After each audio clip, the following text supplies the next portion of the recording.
Don't let anger control you, Meera always thought anger was part of being strong.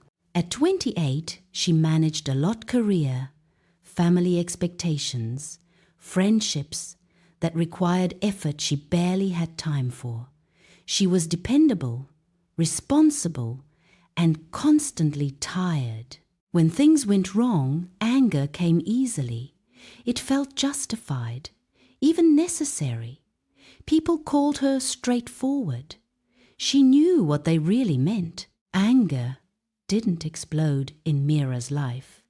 It leaked in sarcastic comments, in delayed replies, in the way she shut down conversations instead of explaining herself. She told herself she was protecting her peace. But peace doesn't come from pushing everything away. The incident that changed things was painfully ordinary. A late-night argument with someone she cared about. Nothing dramatic, just words spoken too fast and listened to too slowly. A small misunderstanding turned into a long silence. The next morning, the anger was gone. The damage wasn't.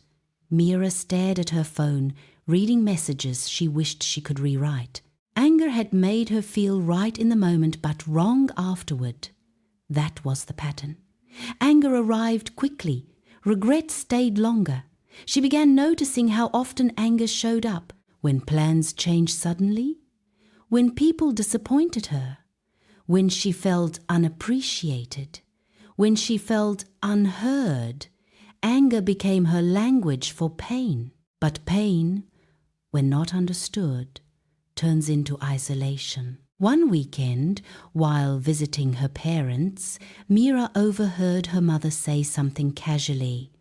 "She's doing well, but she's always upset." The words weren't cruel, they were honest, and they hurt.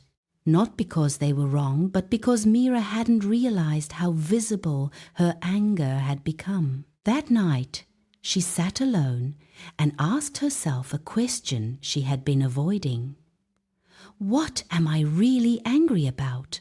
The answer surprised her. She was angry about delays in life, about not being where she thought she'd be by now, about carrying emotional weight silently, about expecting herself to be strong all the time.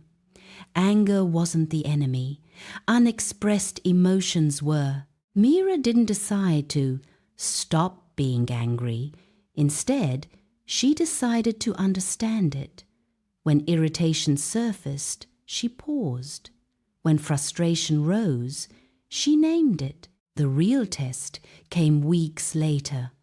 Another disagreement, another opportunity to react. She felt anger rising, sharp and familiar. Her body prepared for defense. But this time, she stayed quiet, not to suppress, but to choose. "I'm upset," she said calmly, "but I don't want to fight." The moment felt uncomfortable and powerful. For the first time, anger didn't control the outcome. Life didn't suddenly become easier. People still annoyed her, plans still failed, stress still existed. But Meera learned something crucial.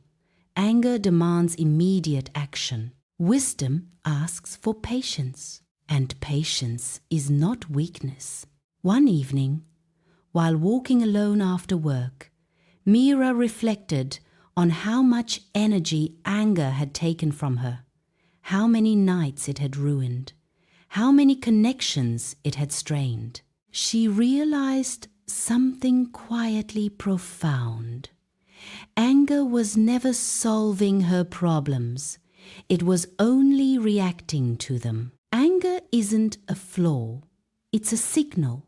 But if you let it speak for you, it will say things you don't mean and create consequences you didn't intend. You don't need to silence your anger. You need to listen to it and then respond with intention. Because strength isn't losing control. Strength is choosing not to.